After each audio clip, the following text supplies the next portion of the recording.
So thanks very much for everybody dealing with us with the midterm on Monday. What happened? Last minute, we were told by Classroom Services that the rooms we had booked at the beginning of term were no longer available. We only found this out as we go into it. So thank you very much, Classroom Services. That being said, again, everybody rolled with it quite well. Thank you so much for that. Again, welcome to our first in-person midterm in 2 years. There's a lot of rust to get off, apparently. Anyway, we will have things marked and out to you guys as soon as possible. General impression, what did you guys think? Was it reasonably what you expected? Center point, hopefully. Again, I will prepare a long answer video walking through each one of the questions, including the group questions. I'll post it up online. Take a look at that, and we can talk about it after. All right, so today, one other point too. We finished off last time talking about perspectives of cyclohexane. Remember, we have 3 different ways to look at a cyclohexane. We can look at it from the top. That would be the equivalent of looking at, that's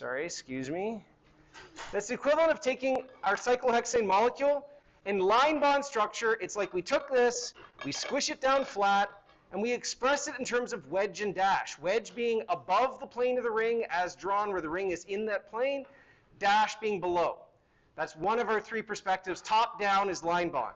Second, that gives us the ability to see conformations. This is our chair conformation. This is the most common one we have. In the chair conformation, we actually talk about axial equatorial presentations where we have 2 possible conformers, 2 possible stable conformers. One will be higher in energy than the other. That's what we're discussing today. The third is, again, chair conformation, but viewed down parallel bonds. This is what we call double Newman projection. To walk through how to do this, I've created an entire pancast about how to move between each of these. That's posted online, so please go take a look at that point. The thing we're going to talk about today is differentiating between these and the energy consequence as a result of it. Remember, if in a cyclohexane, all the axial, all the equatorial, if those are all hydrogens, there's no energy difference. It doesn't matter which of the 2 chairs you're dealing with.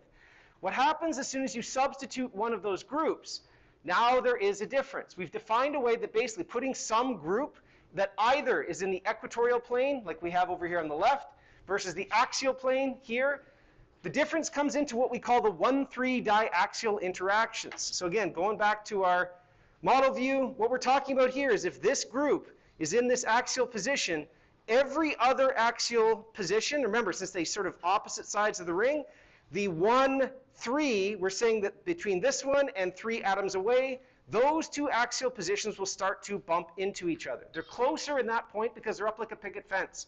Likewise, on the bottom of the ring, these axial groups are going to be closer to each other. So if a group happens to be very large, there's a penalty for doing that. This is the same thing we saw in things like the anti-conformation of a butane that puts the large groups away from each other, versus in the gauche conformation. Even though a gauche conformation is staggered, large groups are getting closer to large groups. There's repulsion as a result of that. So there's just a penalty. What we do is we add up what this looks like. Now the lowest you can possibly get is hydrogen. Hydrogens can't get away from hydrogen, so that's our minimum. But in general, if you have a large groups will try to put themselves into the equatorial plane away from these interactions. So as a result of that, which way will this KEQ, what's the value for KEQ you'd expect here? If we just said axial is bad for large groups, starting material is lower or higher? Lower. Equilibrium is going to shift to the left. KEQ is going to be bigger than 1 or less than 1. So all of the things we talked about exactly with acid-base chemistry apply here too. In order, yeah?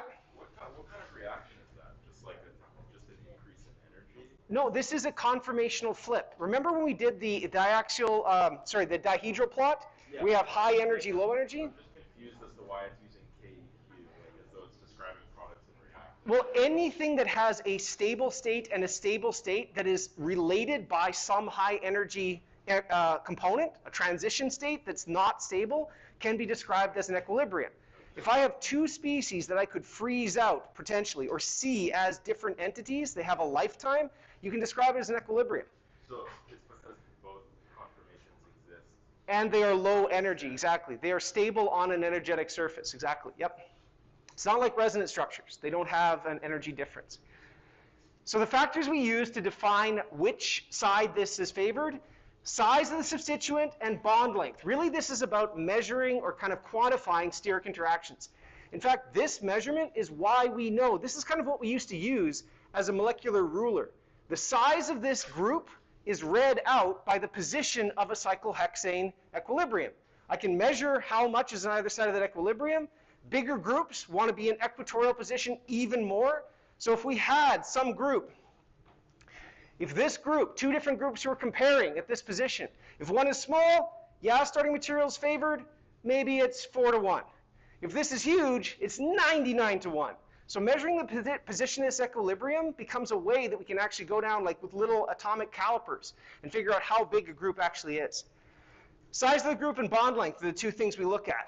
So size, that is both the atomic radii, so generally bigger atoms will cause more steric interaction. So this is really talking about the cloud of electrons. A much bigger important point though is this guy. This is what we usually run into, because what we're talking about here is sort of the lateral presentation of other groups. What we're trying to show you in this kind of point is a tetrahedral atom, so something that is sp3 hybridized on that position. And we've shown it in that sort of VSEPR diagram where there are, if this was an sp3 atom, there are 3 different other presentations that stick out. If that was carbon and you've got 3 hydrogens around it, this is now like a large lateral umbrella, right? All of these are sticking out sideways. Doesn't matter which way the hydrogens are pointing, on average, one of those CHs is going to bump into one of my axial groups.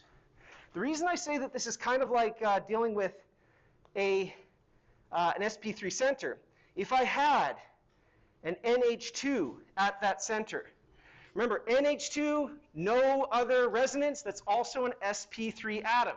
The difference between NH2 and CH3 is the lone pair.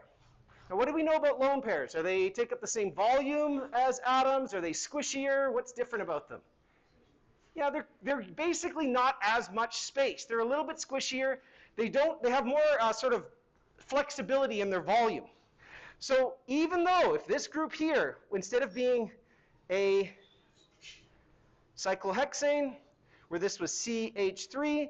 CH3 is about as bad as you can get. You're sticking out 3 groups, all 3 of them, no matter which way it rotates, you're going to bump into something. Symmetrically similar. If we had the same kind of structure, where this is now an NH2, it still has that tetrahedral base for shape, but one of those lone pairs can point towards my hydrogens.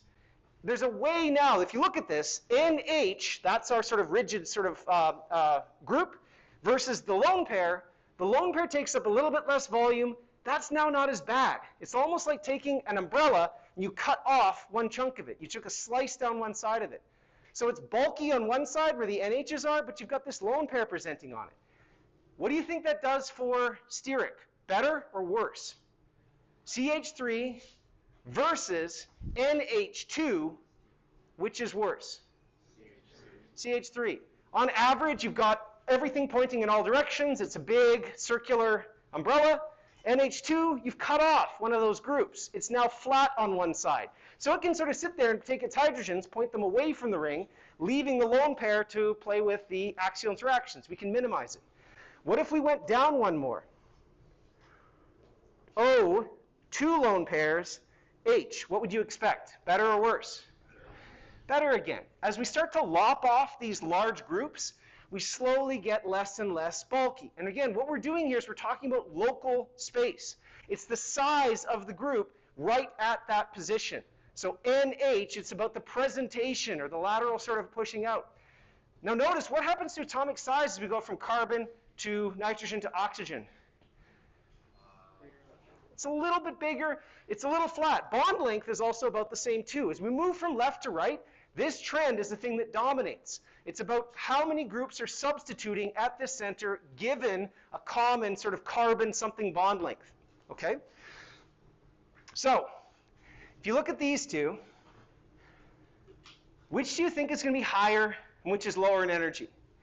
This is where you have to abstract back. What are those groups? S-butyl versus T-butyl. Yeah, sec-butyl versus tertiary butyl. So take a second. Come up with a decision in your head. Now turn to the person next to you and convince them of your logic.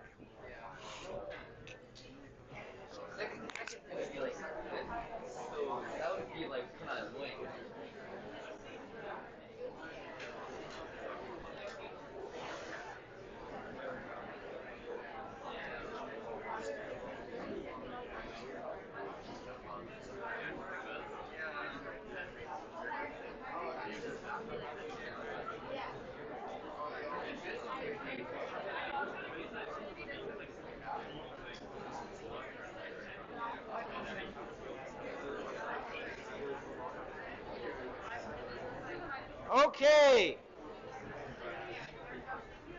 So, on the count of 3. Is it A or B? 1, 2, 3. It is B. B is right. Now, one way to look at this, if you just look at it as sec-butyl, tertiary butyl, how many carbons in that side chain in both cases? There's still 4, right? They both are 4 carbons. So it's not about the number of atoms in that. It's not a big bag of atoms. Shape matters. So if they're both 4 groups, remember, sec-butyl is 4 carbons attaching at a secondary carbon, right? That carbon is attached to 2 other carbon groups. So this center right here, we have an ethyl group, we have a methyl group, and we have this smaller one. At the center attaching to the ring, the 3 groups that are extending out are not the same size. It doesn't matter that there's this methyl group out here. Locally, we have a tiny group, a larger group, and a huge group. It has the possibility, it can rotate that bond such that the hydrogen is the one that's actually taking the hit in terms of the axial interaction. It has a choice. However, we go to T-butyl, each of those CH3s is identical. They're all the same size, and they're right close in to that carbon. As a result of that, it doesn't matter how that center rotates. It will always experience the same amount of pain in all directions. There's no way to find relief, okay? So this here, and as it turns out, tertiary butyl is the king in terms of steric bulk. There is no way a tertiary butyl group can sit in the axial position if there is a choice. It is the worst thing you can do because its size is not just a methyl, it's a supermethyl. What used to be a methyl where each CH, each of those hydrogens is replaced by another CH3. So it is the biggest sort of holding around like a parasol. This is the giant sort of beach umbrella that you're trying to walk onto the bus with. It has huge lateral presentation. So that's one part. The other way to think about this too is if you add more carbons, but that extends away from the ring, that's like if I were to hold that beach umbrella, it's not as much steric interaction as if somebody else does. If I'm holding the beach umbrella, the steric volume is up here. You guys can still walk under it. You don't even know it's there, except now you're stealing my shade. Fine. Point is, bulk that is extended away from the ring, down here, there's no steric interaction. Close to the ring, adding everything else. If I added 40 more carbons at that methyl position, it's not going to matter very much. Changing the volume right here at this attachment point has a much larger consequence. So local is what matters. So yes, it's B. That's why you see this trend. If you just look at carbon, a CH3 is bad. And as we start to replace each one of those carbons, those hydrogens, excuse me, with another methyl, it gets worse. But in the middle there, as you see, if I go from an ethyl group to a 3-carbon linear propyl group, what I'm doing is I'm not changing the substitution at the center. This would be the carbon that's attaching to the ring. You notice what I'm doing is I'm extending the ring. I'm getting it longer. As I extend out that chain, I haven't really changed the local substitution. It's really a CH2 with some alkyl chain. So that's why these two are basically the same amount of penalty. It's not until you start branching this out, you go to a secondary, to a tertiary type of a group, that you start seeing much more. Okay? So bond length can help and hurt. It happens in both directions. Now generally, what happens if you move from fluorine to chlorine to bromine to iodine in terms of the size of the atom? gets bigger. But it actually turns out bromine in the axial position is not that bad. So what's going on there? Yes, the atom gets bigger. What else happens as you move down in terms of bond length? The bond length gets longer too. So even though a bromine might be this super large planet, the carbon-bromine bond, as you start to go down a column, that carbon-something bond also gets larger. As a result of that, yes, it's larger, but it's also held at a further distance. This is just like an ethyl group and a propyl group. We've added size, but that size now sits further away from the ring and has a smaller steric interaction. So longer bonds help you out, even though the size of the atom may change. Where this really manifests the most is in this series. This is the sequence going from bromine to OH to CH3. That is what we see in terms of bromine, axial, not so bad. OH, worse. CH3, worse. So even though bromine here versus oxygen, bromine is a much larger atom, however, it is held further away.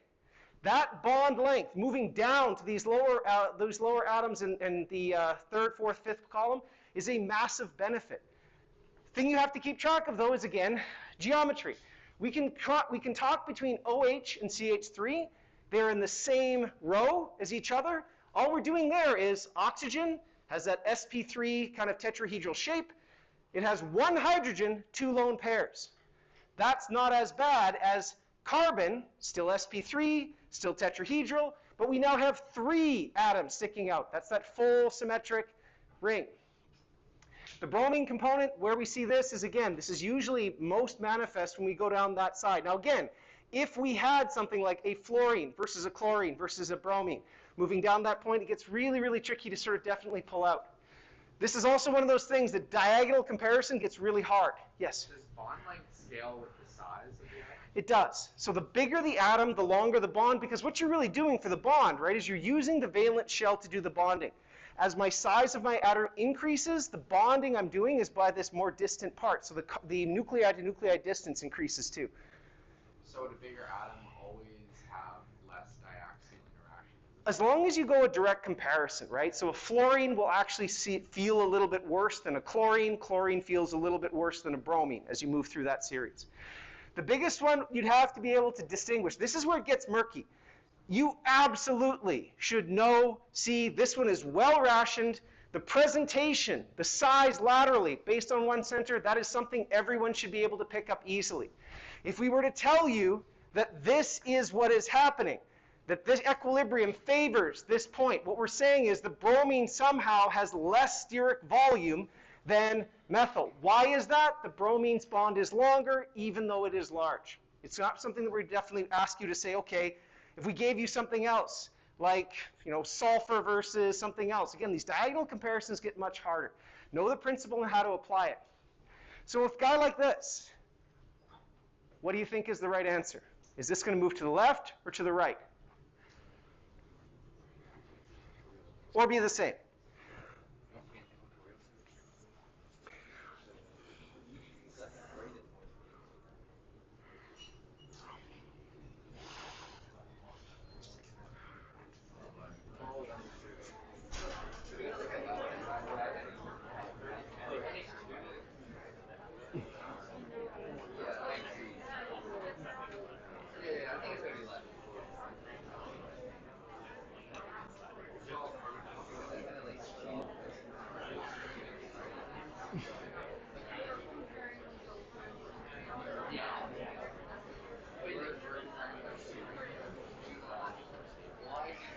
Okay.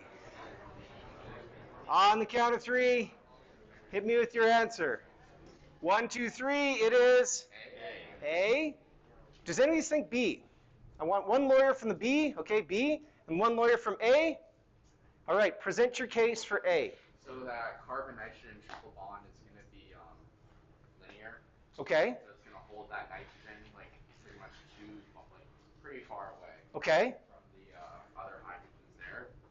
And then the one on the right, that NH2, those it's going to have them be closer because it's not like 2 bond lengths away. you're talking specifically about the nitrogen then. So you're putting a lot of emphasis on the size of nitrogen. Is that kind of part of it? Or I think it's more like the because that triple bond, it's going to be like straight down. Okay. Like holding it farther away. Good case. I'd like to hear the case for B, please. Why might B be more stable? Well, the triple bond means it's a shorter bond. Okay, so carbon, nitrogen is a triple bond. It's shorter. Okay. It's a bit closer, but there's still 2 bonds away. Again, all good rationale. So one part, you might look at this and say, well, wait a minute, there's a lot of electrons here. And yes, this bond length is shorter.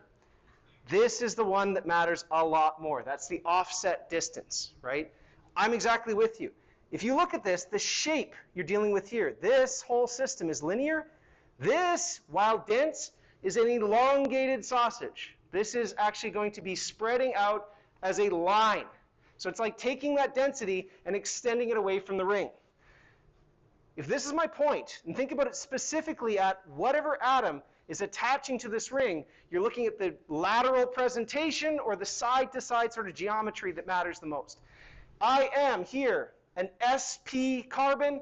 It's a linear structure. I've basically taken whatever I was going to spit out to the sides, and I've now compressed it, and I'm focusing it away from the ring. Ring's behind me. The nitrogen is pointing away. All the electrons point away here. Versus this guy here, sp3, it's based on a tetrahedron. What we're going to have is a nitrogen that's going to have some kind of a lone pair sitting this way.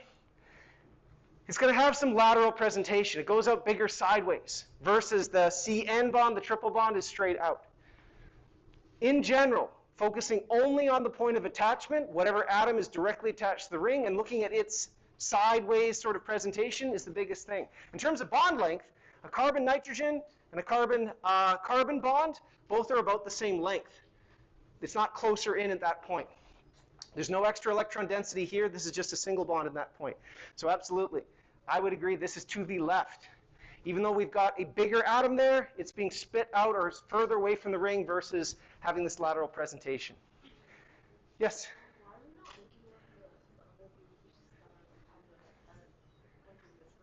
Why are we not looking at?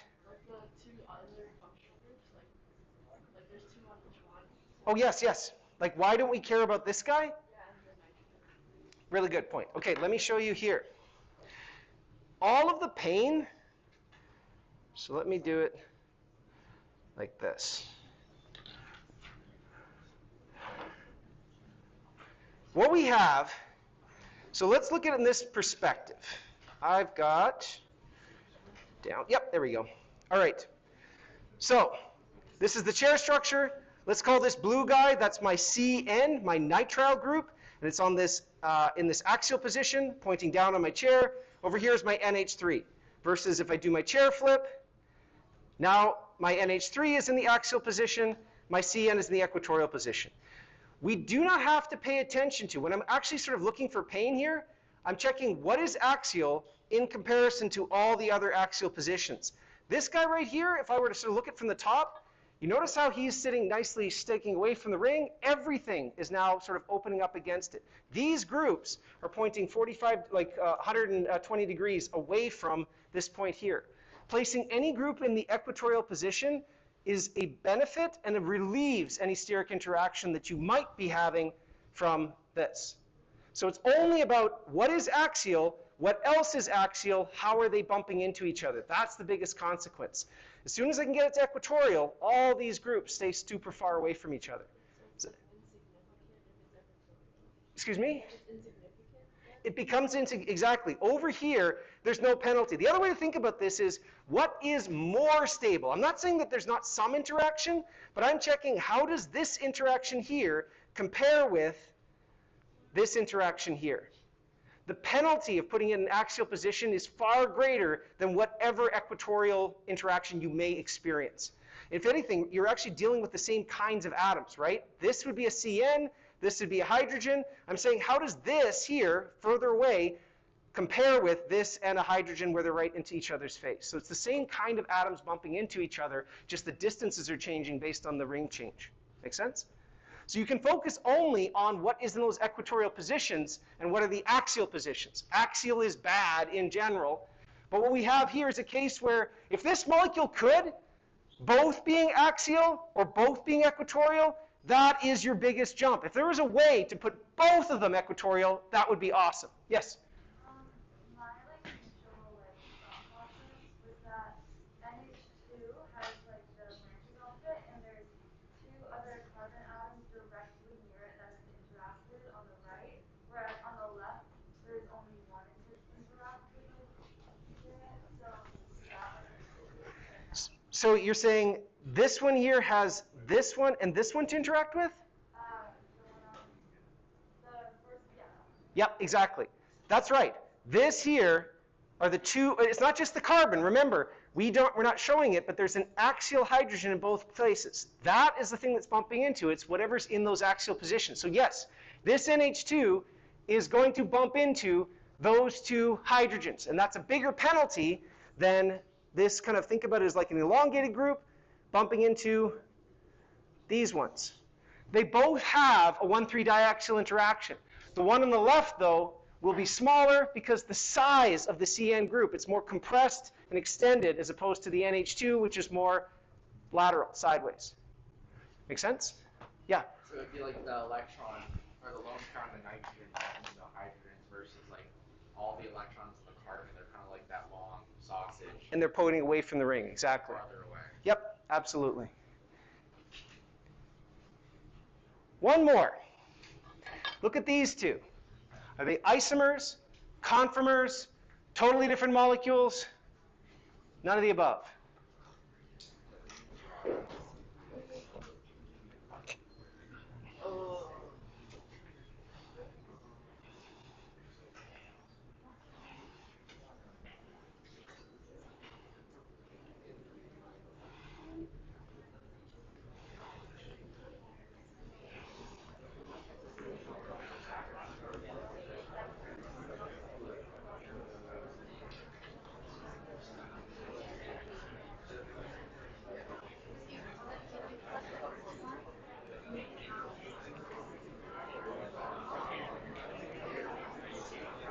Okay, on three.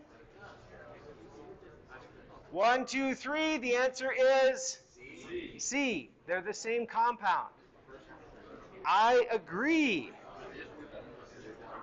So, this is to emphasize perspective. So here, first of all, let's go back. What are the definitions of each? If they were constitutional isomers, what would have to be different between the two? If they're constitutional isomers, what's that definition mean?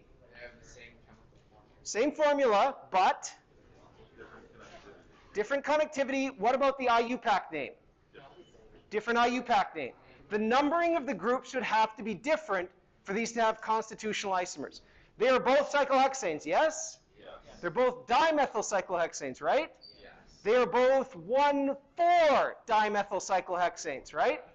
They have the exact same name, therefore 1A is out. They're not constitutional isomers because the IUPAC name is the same. All right, conformers. For them to be conformers, methyls on the left, are they axial or equatorial? On the right they are. If they're both axial, they cannot be conformers. If they were going to be conformers, both axial would have to turn into both equatorial. So we can eliminate constitutional isomers, same IUPAC name. Eliminate conformers, everybody's still axial. Same compound, all we're doing there is, okay, watch this change. Eh? Eh? Yeah. Ooh. To actually sort of line them up. So the original one is, this is what we had on the left. This was tip up, methyl, methyl. To turn it to the one on the right, all I do is that. Yeah. That is that. Everybody's axial, everybody's axial. It's a change in perspective. All we're doing is we say I have two methyl groups that are 4 atoms away. They're both axial. I'm just changing the direction in which I'm looking at the molecule. I'm rotating it slightly between those 2 points. So don't get caught up in that. Again, model kit is super, super helpful as you do this. It's just your perspective and rotation. If I was to number this off, it's like saying here, if this is carbon number 1, 2, 3, 4, carbon number 1, 2, 3, 4. They're the same molecule. We're just looking at it by a slight rotation of which is I'm calling or what I'm looking at my position. Okay. So this is why perspective matters. Now what we're going to move to is true stereoisomers. This is where the same formula, the almost exact same connectivity, but positioning, the geometry of where we place things is different. Constitutional isomers, remember, we have to physically break a carbon something bond to move it to somewhere else. So in this case, both of these guys have this carbon-oxygen, but one is attached to carbon 1, one is attached to carbon 2. The IUPAC name and the numbering would change as you move between these two guys.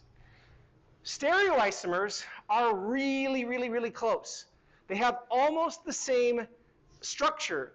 And if you notice here, we have 4 carbons, still 4 carbons. I have a double bond in the middle, still double bond in the middle. 1 methyl on one side, 1 methyl on the other, all good. Both of the double bonds have just a CH and a methyl. The only difference between these two is the 2 methyls are presented opposite each other on opposite sides of the double bond versus 2 methyls are on the same side. These are called stereoisomers because, can I rotate this guy to make that one? No. Double bonds don't bend that way, right? When you make a double bond, you've locked up this bond. By having a pi bond, if you remember the structure of a pi bond as that symmetrical sigma bond, and then we've got a lock above and below it, that's our pi cloud. What that does is it binds it so that rotation about that center is impossible. Yes? Do they still have the same name? Excuse me? Do they still have the same name? Almost.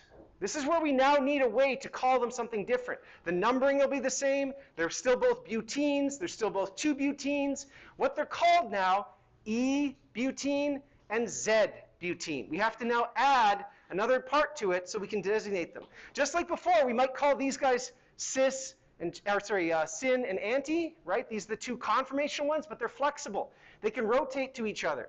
Stereoisomers require us to still break bonds. In this case, we'd have to break this immutable bond, the pi bond, to interconvert the 2. Or I'd have to break a carbon-carbon bond here, a carbon-hydrogen bond to move these groups back and forth.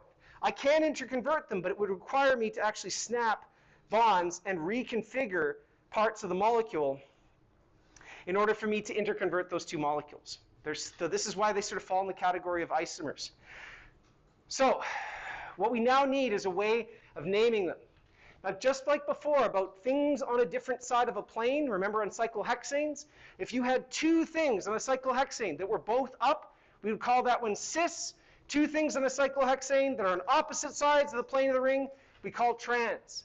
It is possible to use that nomenclature here because you have this plane defined by the double bond, so I can start to talk about relative positioning. For example, B and C are what to each other, cis or trans? Trans. They're on opposite sides of the plane made by the bond. They're trans. A and D are trans. C and A are cis. So we can talk about any 2 positions with a relative nomenclature. Yes? Would A and B also be trans? A and B are still trans, yes. Opposite sides of a plane or a line driven by the 2. This helps to sort of say, okay, if we're all looking at the same thing, we can now do what I just did there without a laser pointer. I'm talking about A and the group that is trans to A on the second carbon. I'm talking about D. You can talk about relative positions, right? That's helpful. But to be absolute and to add no ambiguity, we have to add a new nomenclature. This is how we do it.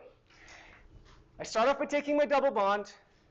And first, I look at the 2 groups that are attaching to the same carbon as divided by the plane of the bond. In other words, if I have an alkene, I'm going to focus on what's attaching here on the green center first, and then come back and focus on what's attaching here. What I mean is, I'm looking at these 2 relative to each other and these 2 relative to each other.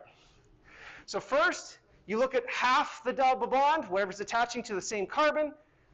We look at those 2, and we apply what are called the CIP rules, Karl Engel Prelog.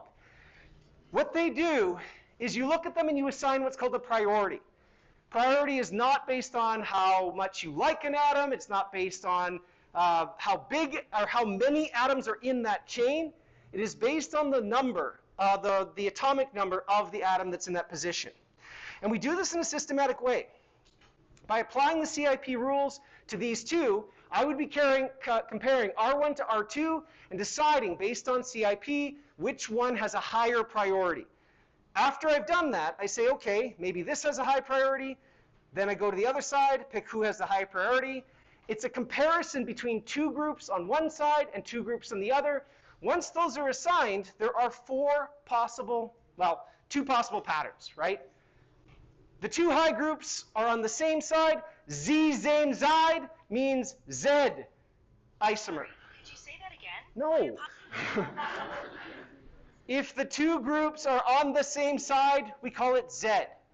If the two high priority groups are on opposite sides, we call it E. So these are the two possible patterns that are going to happen. We rank the two on one side, we rank the two on the other, and we look at the relative presentation of those two. So what we have to practice is these CIP rules, what we're actually talking through about what makes something high or low priority. So let's do this. So first of all, who's heard of CIP rules? A little bit. So what we do is we work forward progressively, slowly, atom by atom, and it's like playing the game, a card game War. We're looking for the first tiebreaker we can run into. If there isn't a tiebreaker, we move further out down that ring or down that sigma bond chain. So let's start here. In this case, I'm going to divide in half, and I'm going to compare these two to each other first. All right. What I'm looking at is down here, I have a bromine. You compare the atom that is directly attaching to the center you're looking at first. So from that carbon, the first atom I run into as I move out this bond is a bromine. What's the first atom that I run into when I go up here? It is a carbon. At this point, I don't have to do anything else. What's the atomic number of bromine? 35. Carbon is lower, right? Bromine wins. All I have to do is look at these two and say, you know what? The atomic number, the priority of bromine, is much higher than the atomic number of carbon. Therefore, bromine has a higher priority. This is the winner of that first battle, bromine. Now we have to go do the other side. Okay, what's the first atom I run into? Let's do the bottom. First atom I run into down here is a Carbon. Okay, carbon. First atom I run into on the top is a carbon. We are tied. I cannot decide yet. So, round two, you look at the atoms that are attaching to each of these. And the way I like to do this is I do them as subscript. At the bottom here, I have, this is a carbon that has a hydrogen, hydrogen, hydrogen. When you do this, you lay these three out in descending priority. All of them are hydrogens, they have the same priority. I leave them just like this. What are the three atoms attaching to this center here? We have what? There's a hydrogen, yeah, what else? And a, okay, so I'm going to write this in descending order. I will write this as carbon, hydrogen, hydrogen. So now, this is my new hand. This is this game of war. You guys both pulled a king, you go to war, you deal 3 cards. If I have my 3 cards out, I'm comparing this one versus this one. Do I have a winner? Yeah. Which one wins? Carbon. And I'm done. I do not have to do anything further at the first point that there's a way that I can decide. It was a carbon versus a carbon. We're tied. Let's go to who's attaching. Carbon, hydrogen, hydrogen versus hydrogen, hydrogen, hydrogen. That first card, carbon versus hydrogen, carbon wins. Top one wins. We're done. So what is this? E or Z? The high priority group is down. High priority group is up. This is an E. We stand as too low priority, too high priority, opposite sides. This is an E. What would the IUPAC name for this be then? How many carbons in the longest carbon chain, first of all? 1, 2, 3, 4, 5. So it is a pent. It's not just a pentane, it is a pentene.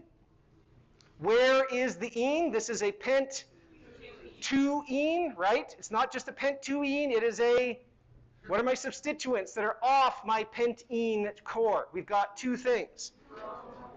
Bromo and a methyl. So it is a, not just a pent-2-ene, it is a 2-bromo, 3-methyl pent-2-ene, right? One more thing we have to add. What's the geometry of the double bond? So the full name would be E, 2-bromo, 3-methyl, pent-2-ene. Is there a dash after the O? Yeah, dash right there. Do we have to put the parentheses? It's good if you do. Otherwise, you've just made up a new functional group. So this is where stereochemistry gets named into your molecule. We're not just talking about pentene. We're not talking about a 2-pentene. This is an E2-pentene. If you put out here, the geometry of the double bond shows up in parentheses, usually in italics, out front, and everything else goes. Now you notice there's only one double bond. I don't need a number associated with this. Where the double bond is encoded right here. This tells me where the double bond is. This tells me the geometry of that double bond. This tells me where the bromine is, where the methyl is, how many carbons we have. It's all encoded through there. Okay? So this is addition. It goes out front as the first thing you run into. The exact same molecule with the different geometry would have a Z out front of it. Okay, what about this guy? Is it E or Z? Yeah. So would it not be possible to look at the iodine chain without the and draw the correct structure? It would not be. If I don't tell you if it's E or Z, you could choose either one to draw. Right? If you were to draw, the orientation of that molecule could have bromine and ethyl. That's our Z. Oh, so is it about like the rotation around the same level? It's about the presentation of the bromine relative to your ethyl group.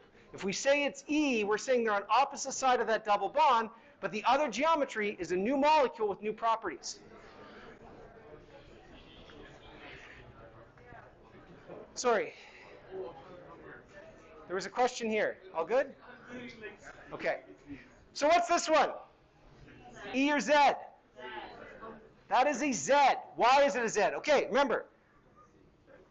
We take this, we break it up. First one. First atom is a iodine versus a fluorine. Who wins?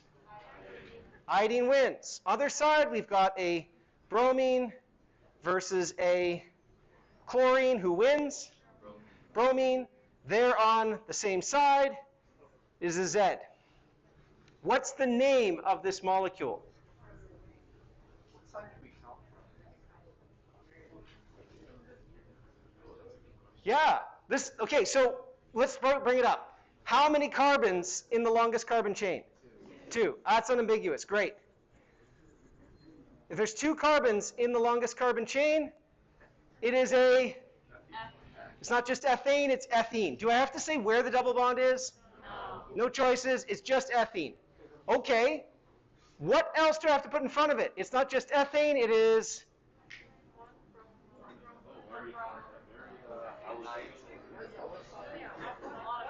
There's a lot of halogens, right? Whoops.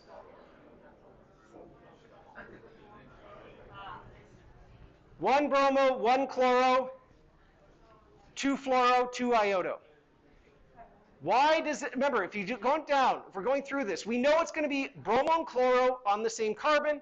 We know fluoro and iodo, same carbon. We know it has to be Z, that has to be up front. How do I decide my numbering for this guy? What's my last, yeah?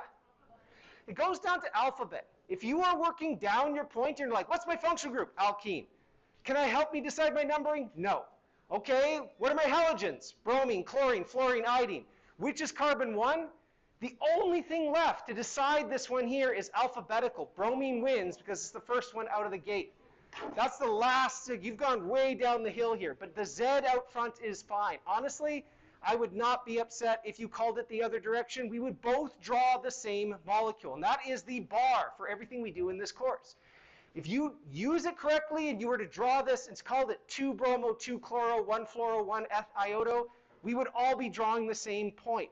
as long as it's Z, we would not come up with two different structures, full marks. So don't stress about that part. What about this guy, E or Z?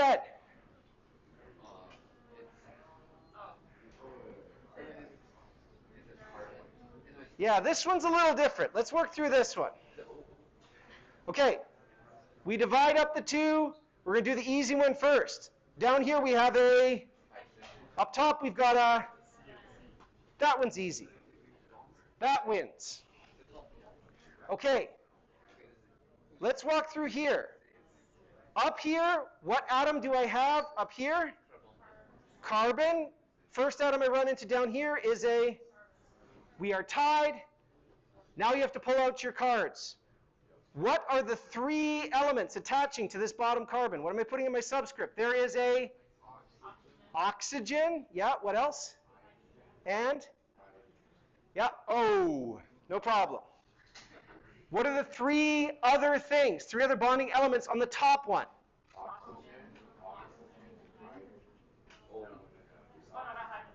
Yeah, hydrogen's over there. This is oxygen, oxygen, and next rule. What do you, count the bonds. If you look at the bonds extending away from that carbon, what do you have? You've got a carbon-oxygen single bond, a carbon-oxygen single, and a carbon-oxygen pi. We have 1, 2, 3 carbon-oxygen bonds. Double bonds count twice to that atom. A carbon-oxygen double is like having two carbon-oxygen bonds. They're similar in terms of priority. But even without that, let's look at our listing. Carbon versus carbon, we are tied. I cannot decide. Oxygen versus oxygen, we are tied. Cannot decide. One more, oxygen, hydrogen, that wins. Top wins. Now what is this, E or Z? This is a Z. So this is how you work through progressively, slowly extending out of the sequence. So we will end on this one.